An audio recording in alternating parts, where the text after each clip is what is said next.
In today's video, I'll walk you through how to connect Facebook Messenger to HubSpot so you can manage your customer messages directly from one place.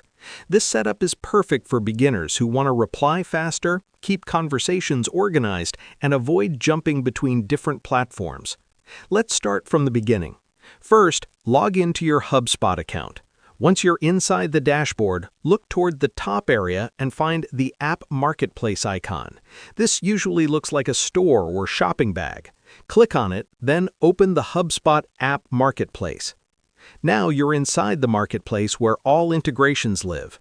At the top, you'll see a search bar. Type Facebook Messenger and press Search. When the integration appears in the results, click on it to open the Details page. On this page, you'll see an option to install the integration. Click Install and HubSpot will guide you through the connection process.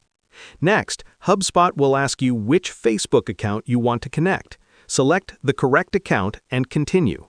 You'll then be prompted to log in to Facebook and give permission for HubSpot to access your messenger. After logging in, you'll choose the Facebook page you want to connect.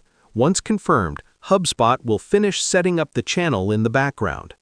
When the connection is complete, Facebook Messenger will now appear as a connected channel inside HubSpot. This means messages sent to your Facebook page can be viewed and replied to directly from HubSpot, keeping all conversations in one inbox. Take a moment to check that everything is connected properly, and you're good to go. And that's how you connect Facebook Messenger to HubSpot. Share this video and subscribe for more helpful tutorials.